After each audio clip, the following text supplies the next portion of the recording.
LaTosha, your reaction this morning? It's very disturbing. It's disappointing.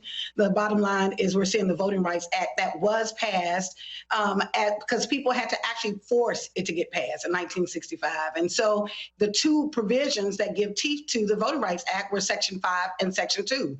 And Section 2 is the premise in which what we're seeing right now that the DOJ is going to sue the state of Georgia. So, what we know what brought about these cases, it is even the Native American and indigenous communities in Arizona, that we know that are disproportionately impacted by the law. What is the point of the law that we're focusing on preserving the culture instead of literally supporting to make sure that all people have equal and adequate access, that many folks, many of the indigenous community in Arizona, they have post office boxes. They're in reservations. They're not in where they're located.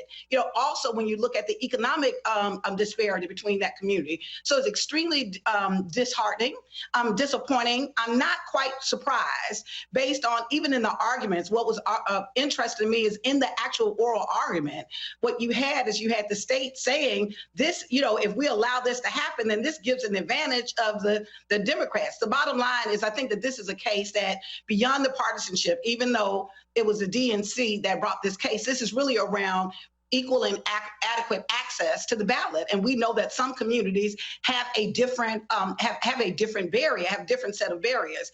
And in a democracy, we should be making rulings. I think the Supreme Court should be making rulings to actually expand access to voters so that we have free and open access to the ballot. So it is disturbing. So, LaTosha, pick up that thread that Melissa is laying out here and the onus and the pressure potentially on Congress now. Do you see this changing any minds in Congress, at the Capitol behind me here, as it relates to enacting some voting rights legislation because of what we've seen from the court today?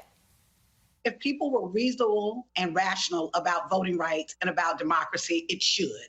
This is a devastating blow. This is precisely why we need For the People Act and the John Lewis Voter Advancement Act. What we're seeing is a politicization of the courts. Let's be mindful that two of those justices, that Donald Trump, who has been openly attacking voting rights, particularly of African American and minority voters, actually selected and put those two members on the court. So we have to really recognize that in order for us to really protect voting rights, we have to literally hold Congress accountable. We need desperately, more than ever, I think there's a sense of urgency now with the stripping of Section 5 and now with Section 2 being weakened, that the Voting Rights Act as it currently stands will not provide the kind of protection that we're seeing communities of color who've been targeted with these voter suppression laws all across the country. It is not enough. We have to have For the People Act. We have to have the John Lewis Voter Advancement Act. And advocates like myself and other organizations are gearing up to force this issue. It is not enough.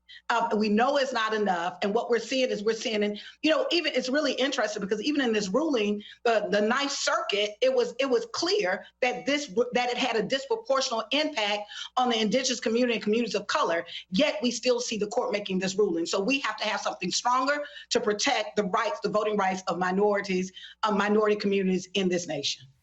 Melissa, final thoughts to you, at least for the moment.